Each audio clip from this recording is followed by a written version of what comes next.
Everyone. Thank you all so much for coming today. I'm Gina Rosman-Wendell, and I'm the president of the Chicago chapter of the National Organization for Women and a proud representative of Chicago for abortion rights. My pronouns are she and her. Again, thank you all so much for being here today. I'm very proud to represent Chicago Now, an organization that has been fighting alongside members of this coalition since 1967 to make abortion safe and legal.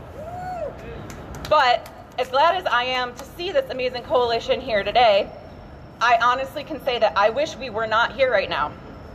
I'm very angry that we are facing the concrete possibility that in the immediate future, birthing people could have fewer reproductive rights than we did when I was born 35 years ago. We are here today on the first day of the Supreme Court's new term to firmly tell the court to uphold Roe versus Wade. Extreme factions of this country are attacking our basic rights.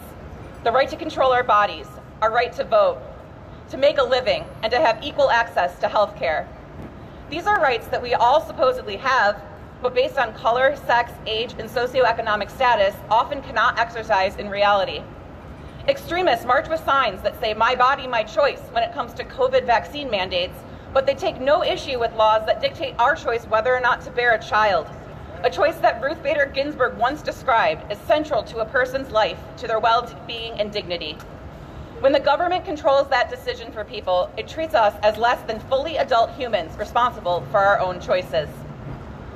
With every hard-earned civil rights victory, there's been an immediate response that counters our societal progression to justice.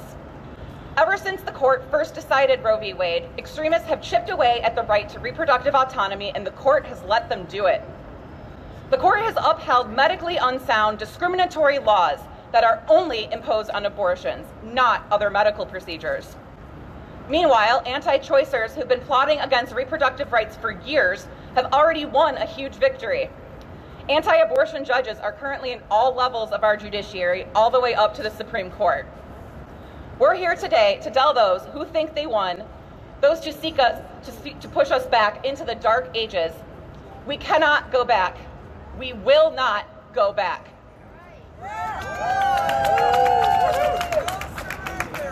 Today, we demand that the court respect the views of the overwhelming majority of Americans who support the right to abortion and the nearly 1/4 of Americans who will have an abortion by age 45. The Supreme Court has already ignored the will of the people by choosing to hear arguments around the super restrictive Mississippi Gestational Age Act on December 1st. And by refusing to stay the bounty hunter Texas Abortion Ban Sb8. These unconstitutional laws affect everyone's health and human rights, not just citizens of those states. These are extreme attacks that especially impact women, people of color, people of low incomes, and other marginalized groups. If not stopped, these laws will spread. A Florida legislator recently introduced a 6-week abortion ban so Florida can join Texas in putting bounties on the head of people exercising their fundamental rights. These radical laws show that anti-abortion zealots will stop at nothing and will use any disingenuous argument or tactic at their disposal to forcefully impose their will on others. We've seen this right here in Chicago, supposedly a safe haven for reproductive rights, a blue city in a blue state. But next to me here are pictures of physical attacks on Chicago reproductive care clinics that happened just last month. These attacks are part of a long existing but recently escalating pattern of harassment and lethal violence against abortion providers and staff in this country. The Supreme Court has the power to stop giving credence to these abortion bans and the host of medically unsound state laws that have preceded them. This broad coalition of women's and reproductive right advocates demands that the court have the courage to stand up to the violent throngs that seek to force us back to a time where women would die in botched, unsafe abortion procedures. If Roe is overturned and Congress does not do the right thing in passing the Women's Health Protection Act through both houses to make clear that abortion is a fundamental right all across this land.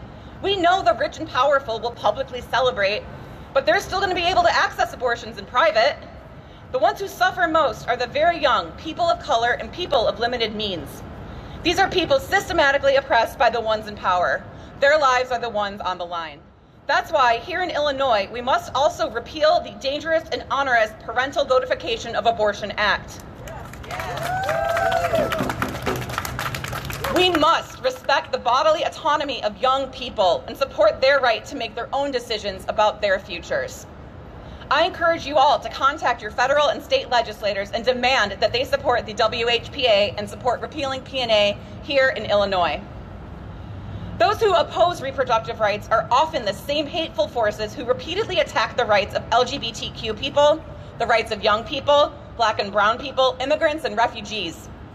If the Supreme Court upholds the draconian Texas and Mississippi laws and others of their like, they will embolden these extremist forces of hate to expand their attacks on civil rights beyond fundamental reproductive rights. Already, there are zealots out there saying if we can overturn Roe, we can surely overturn the seminal court cases that legalize same-sex marriage. Only at our collective peril do we ignore the attacks on the right to abortion. Today's speakers that I have with me are representing a wide swath of activists, many on the front lines of assuring that abortion access continues in Texas and everywhere else. We are also proud to have representatives from unions who represent thousands across Chicago and Illinois, and students whose very futures are on the line. Our hard-earned civil rights come from the hard work of the organized and mobilized people who fought for those rights, people like our speakers here today.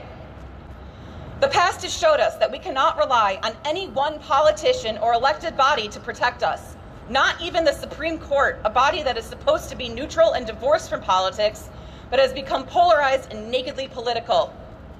We must rely on the collective power of the people to hold these institutions to task.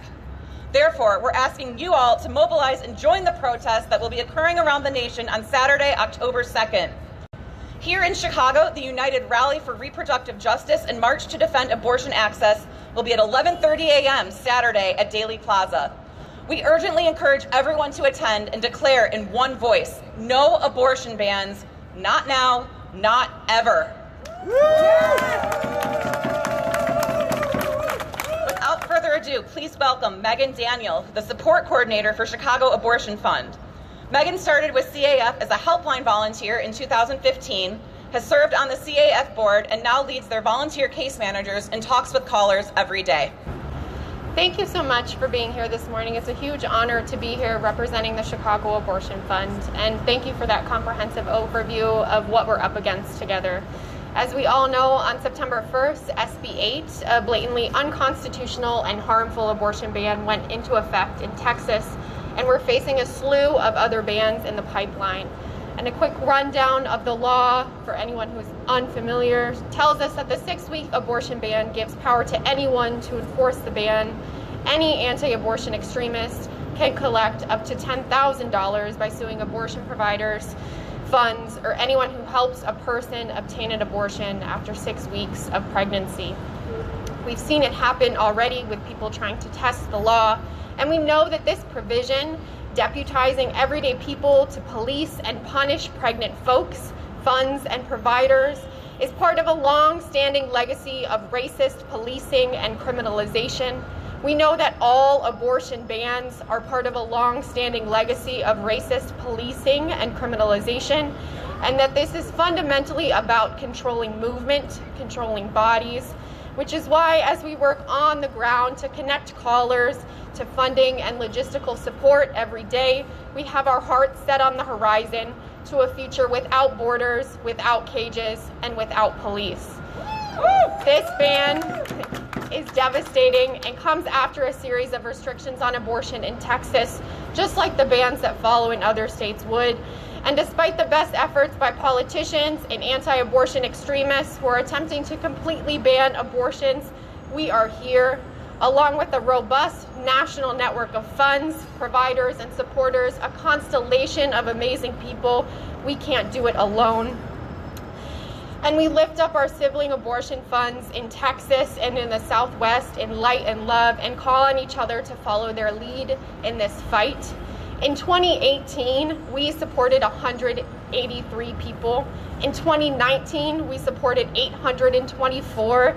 And in 2020, we supported over 1,600 people. In the first 6 months of this year alone, we've supported over 1,300 people. And it's not just funds for abortions, it's logistical support for plane rides, for hotels, childcare, sick time off work, and we can't do this work without all of you. The beautiful thing about abortion funds being on the ground is that we're able to respond directly to the needs of our callers. This ban is devastating, to be sure, but we're here and we're going to keep doing our work no matter what comes. Thank you.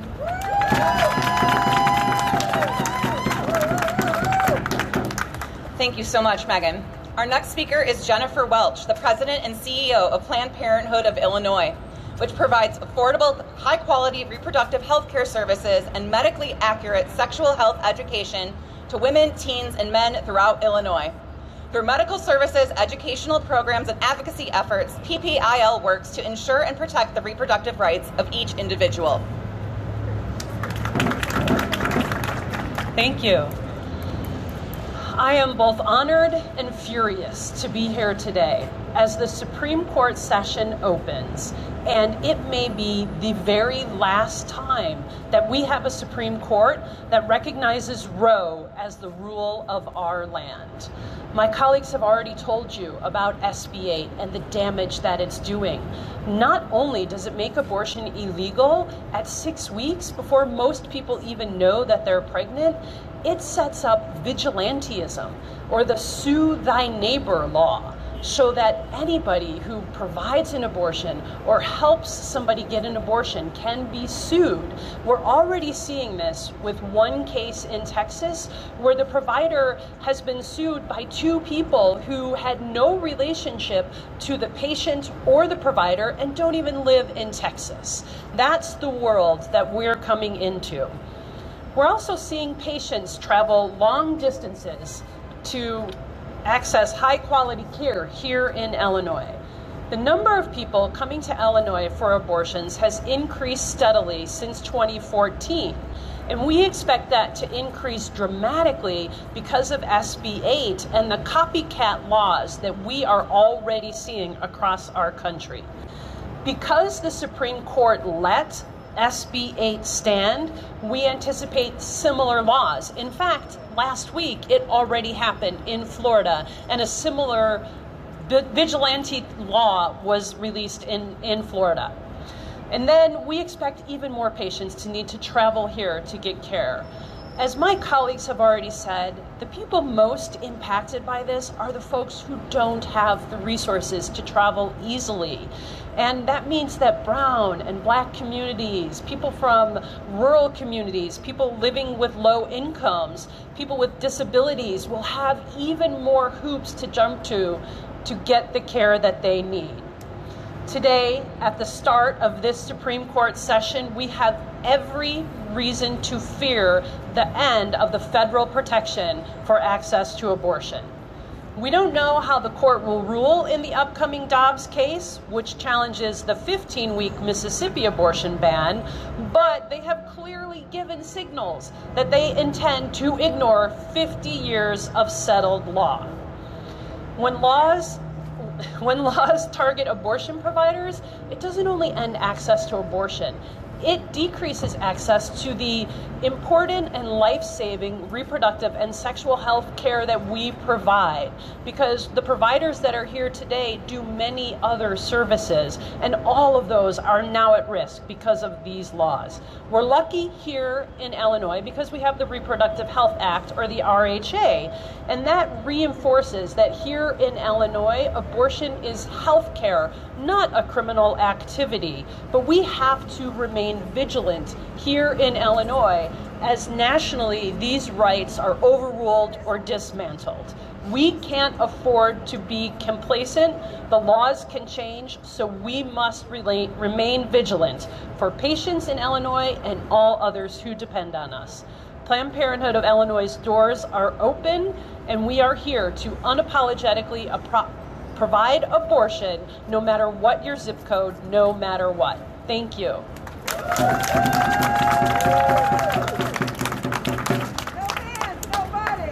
Thank you so much, Jennifer. Our next speaker is Dr. Allison Cowett, an obstetrician and gynecologist who specializes in contraception and abortion. She's the medical director of Family Planning Associates Medical Group located in the West Loop. It's one of the largest independent abortion providers in the country. Thank you so much. Thank you, Gina, and thank you to these wonderful coalition members out here with us today. I am an obstetrician gynecologist, and I provide abortion care full-time. It is my full-time job. Working here in Illinois, in Chicago, I am very used to caring for people from outside Illinois. For years, folks from out of state have traveled to Illinois for abortion care to avoid the medically unnecessary and often discriminatory restrictions in place in their home states. Every single day at Family Planning Associates, we take care of people from Indiana and Wisconsin, and at least once a week from many other Midwestern states, Iowa, Ohio, Kentucky, etc. And we often also see patients from further away, from the South, from the West, and occasionally from international patients, people who come to Chicago because abortion is completely illegal in their home countries. And then came SB8. In the first few weeks of that SB8 was in effect, we saw 20 people, 20 Texans come to Illinois to undergo abortion. And that was the same amount of Texans we had seen in the entire year of 2020. So significant increase. And on September 4th, just 3 days after the law went into effect, I personally took care of my first Texan since SB8 went into effect. She told me that she actually had the means to buy a plane ticket to come from Houston to Chicago, and she also had the means to have her support person, her partner, come along with her. Now, many of our patients do not have these means, but with this patient, I talked about the situation in Texas. She had some very choice words for the governor, Greg Abbott, but I can't repeat them to you today. To be honest, right after I did her abortion, I had to take a few minutes in my office and I shed a few tears. And it wasn't because I'm not used to caring for people from far away. I'm very used to that. But seeing this patient and caring for her had a major impact on me because I felt like it really showed me what's to come. Every day since then, we've seen women from Texas. Like my first patient, some had the means to go online and buy a nonstop ticket to O'Hare, but the vast majority do not. A patient told me just last week that she spent her whole savings to come from Texas to Chicago because the states within driving distance of her home have been overwhelmed by people from Texas needing abortions. So she flew to O'Hare and used her life savings. Some have received funding from the many amazing abortion clinics like Chicago Abortion Fund that Megan is a part of.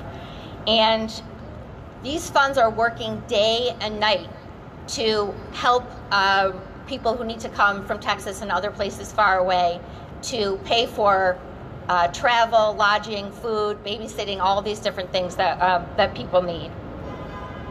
One patient actually told me that she flew to O'Hare in the morning from Texas, came to our clinic to have an abortion, and was going right back to the airport to board a flight home. This is our new reality and is completely unfair. We will not accept these injustices, the rolling back of 50 years of progress, the return to a pre-Roe era with the denial of people's rights for reproductive autonomy, and bans that disproportionately affect poor women and Black, Indigenous people of color.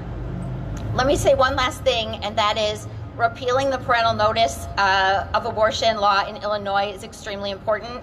Everybody needs to call their state senator and tell them to pressure Don Harmon, Senate President Don Harmon, to call the bill to the floor for a vote in the veto section, which is coming up.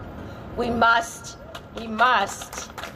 have no more bans on abortion, no more long-distance travel, no more intimidation, and no one else spending their life savings on travel to Illinois. Thank you. Thank you, Dr. Cowett, for that horrifying glimpse into what could be to come if we don't stop these bans right here, right now. Our next speaker is Deborah Cosey, the Secretary-Treasurer of the Amalgamated Transit Union Local 308, employee of the CTA for over 27 years, and president of the ATU Illinois Legislative Joint Conference, the first woman ever elected to this position. Deborah is also a board member of Women's March Chicago. Hello, everyone. Hello, everyone. Come on, we got to be chippier about this. You all don't sound like defeaters. Come on. You sound like defeaters. Are we defeaters?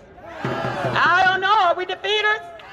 Okay, I stand here today representing Amalgamated Transit Union Local 308 and the Illinois legislation. Now, we are the train operators and the transit throughout the state of Illinois and Chicago, where we have 65% women. Can someone say 65% women? 65%. Now, what would this right that is wrong will do for the 65% women who have children who might have been molested, who might be raped, who might have had incest, and as a result of that become pregnant, or themselves become pregnant. And then we have this law that will keep them from being able to make decisions that could be lifelong decisions that they would have to make.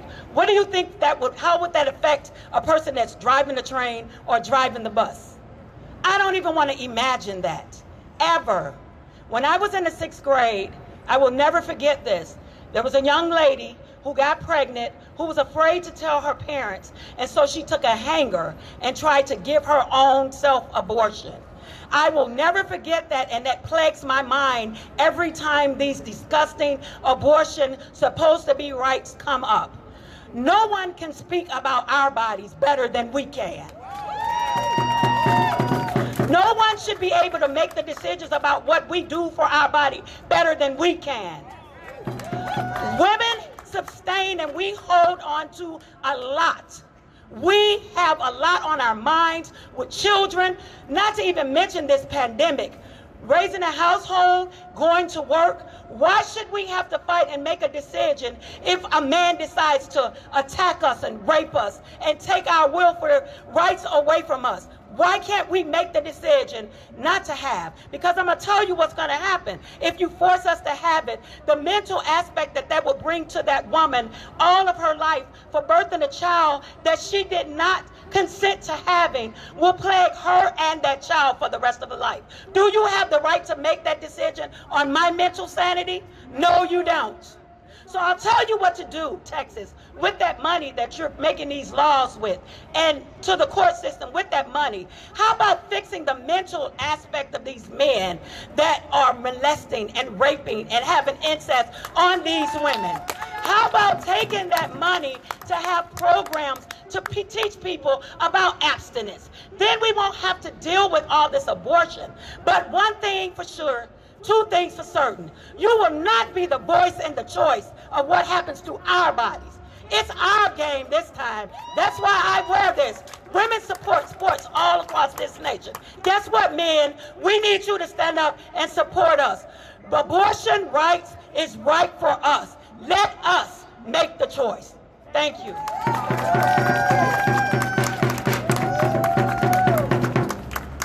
Thank you so much for those amazingly powerful words. As we mentioned earlier today, this press conference is sponsored by a broad group that is mobilizing for this Saturday's October 2nd march to defend abortion access, including the Chicago Abortion Fund, Chicago for Abortion Rights, Chicago Now, the Clinic Best Project, Gay Liberation Network, the Illinois Choice Action Team, Illinois Now, the Illinois Single Payer Coalition, Physicians for a National Health Plan Illinois, Planned Parenthood of Illinois, and Reproductive Transparency Now. Brief descriptions of each organization can be found in today's press release. Our next speaker we have is Dr. Dwayne Dowell from Physicians for a National Health Program, Illinois.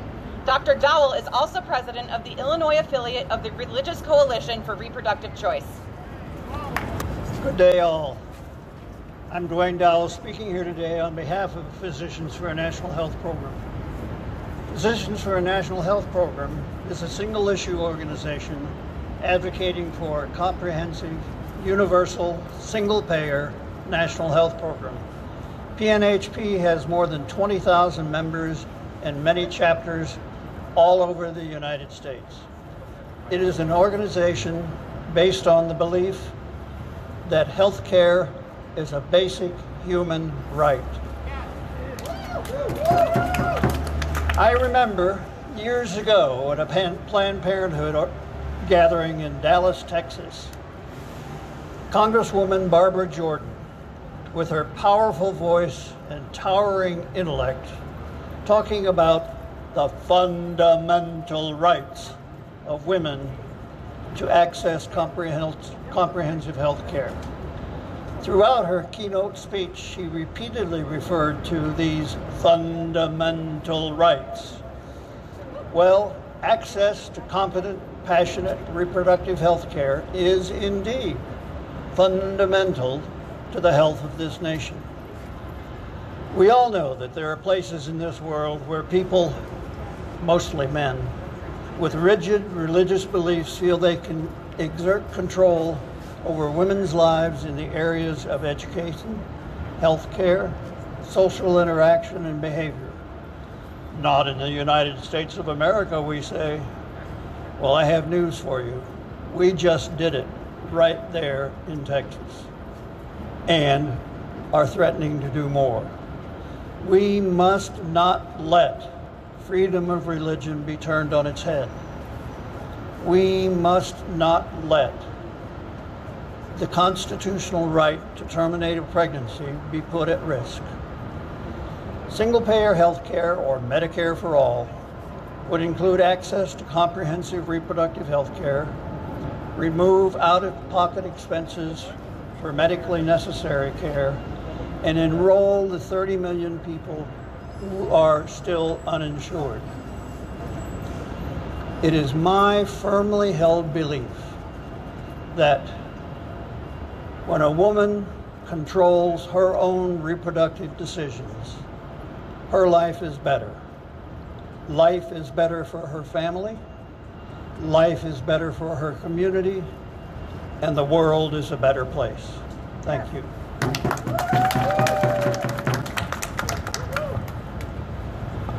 Thank you so much, Dr. Dowell. Also, if you want more information about Saturday's march, Planned Parenthood has a press release that they put out with all of their details as well that's available on their website. Our next speaker today is Stacey Davis Gates, the Vice President of the Chicago Teachers Union, Vice President of the Illinois Federation of Teachers, the Chair of United Working Families, and proud mother of 3 beautiful children. Thank you, Stacey. Good afternoon, Chicago. Good afternoon. I'm using my teacher voice here. Listen, I'm going to make this real clear. My uterus is mine. My uterus is mine. The decisions about my uterus belong to me singularly. And I also want to make this real clear to anyone with ears, anyone that's paying attention.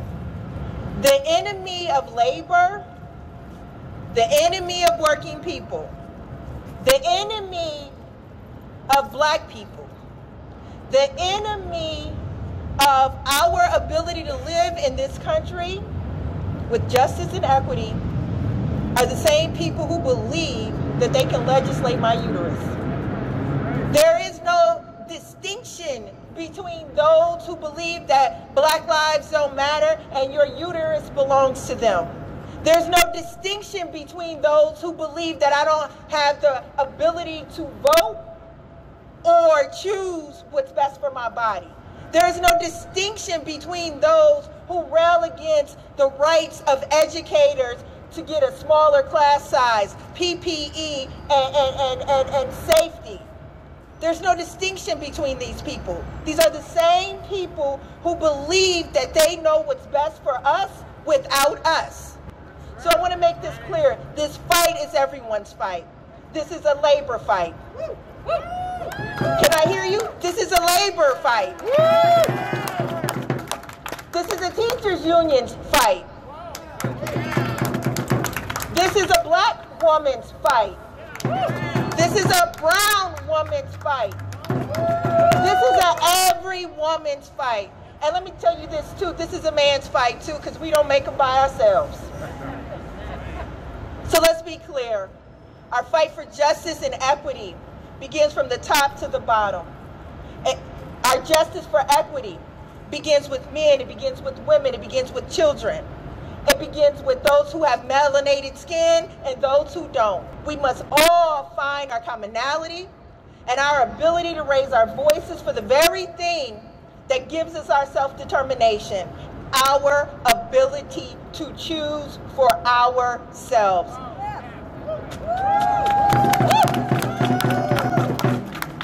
The Chicago Teachers Union joins in women across this country and around this world in demanding hands off our uterus. Thank you.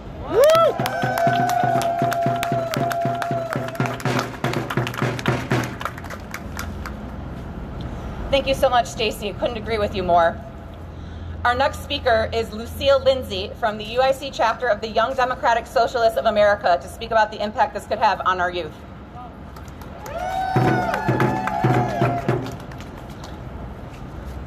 We are here today to protect ourselves and each other. If we do not fight for ourselves, no one will fight for us. We cannot be complicit in our own demise, our own dehumanization. These laws are not an end to an abortion, they're an end to safe abortion, a return to the back alley. These laws that are created to control us under the false disguise of protecting life will only result in the death of those who were unfortunate enough to fall pregnant in the United States and had the courage to take their autonomy back. Around 70,000 women die worldwide due to unsafe abortions. These laws are not protecting life, but instead destroying and endangering those who are already living. Abortion is not a privilege or a luxury, it is a right. If we do not have bodily autonomy, we have nothing, we have no dignity, we have no control. In the 48 years since Roe, not a day has gone by where we were respected enough as people to not be forced to defend our rights. Everyone here knows that this fight is not about what the Bible says or what someone believes is morally correct. It is about control. They are not pro-life. They're anti-woman, anti-trans men, anti-anyone with a uterus. If they were pro-life, there would not be 400,000 children in foster care. When there are laws like the Texas 6-week abortion ban, this may seem like a losing fight, but one battle is not the war. While it is a daunting task, fighting for oneself and everyone else is not an option, but instead an obligation. We have no choice but to fight, and fight we will.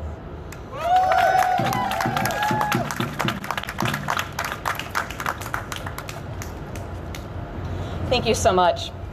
Please welcome our next speaker, Benita Ulisano, founder and president of the Clinic Vest Project, which sends free clinic escort vests to groups in 42 states, the UK and Canada, and to many teams in our home state of Illinois.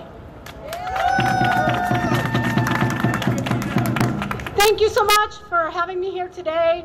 I just want to say many of my colleagues here have already touched on SB8, the hardships, but I want to tell you my story, why I'm in this movement, why I'll fight to the death for the right to safe and legal abortion. I know someone who died of an illegal abortion. It was one of the saddest days of my life, and I will not forget that. She's the reason why I get up every Saturday, go to my clinic, and why I'm so honored that we as the Clinic Vest Project provide this little piece of polyester.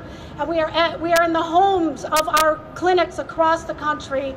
And I have to say, I held my hand to my chest when I found out about SB8 because I thought about my friend and what the desperation she must have gone through that day she took her own life. So anyway, what I want to say here is that, we had a box of vests ready to go to our clinics in Texas. And it was sad to say when they said, we don't need them right now. Well, you will need them sooner or later. Their side is strong, but our side is stronger. They want to fight, they got to fight us. And they got to fight on their hands. That's all I got to say.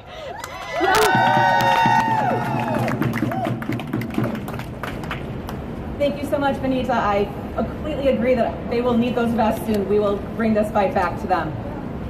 Next up, we have Shannon Rotolo, the board president of the Illinois Single Payer Coalition, and she's also a clinical pharmacist at UChicago Medicine.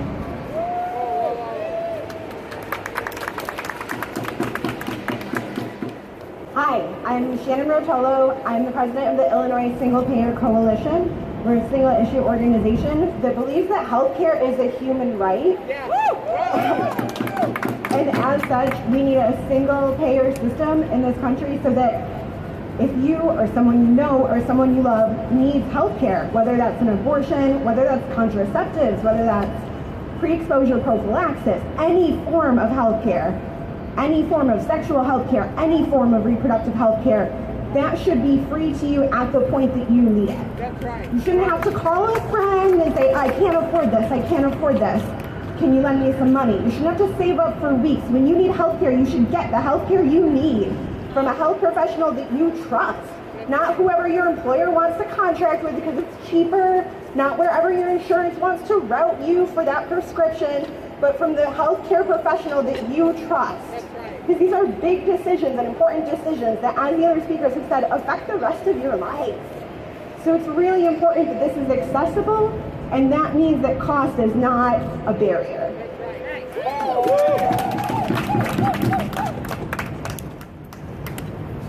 Last but certainly not least, we have Quinn McCallis, a federal criminal defense attorney and board member of Illinois Choice Action Team, with fights for abortion access and provides safe passage to patients and their companions at independent clinics in Chicago.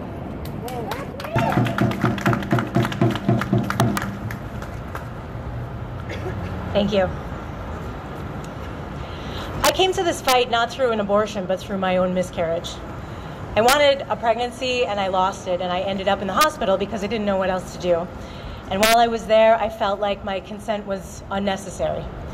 My body was repeatedly invaded by doctors and then multiple transvaginal ultrasounds, and not once did I feel like I was being treated as a whole person and asked whether I consented to whatever procedure was being thrust upon me.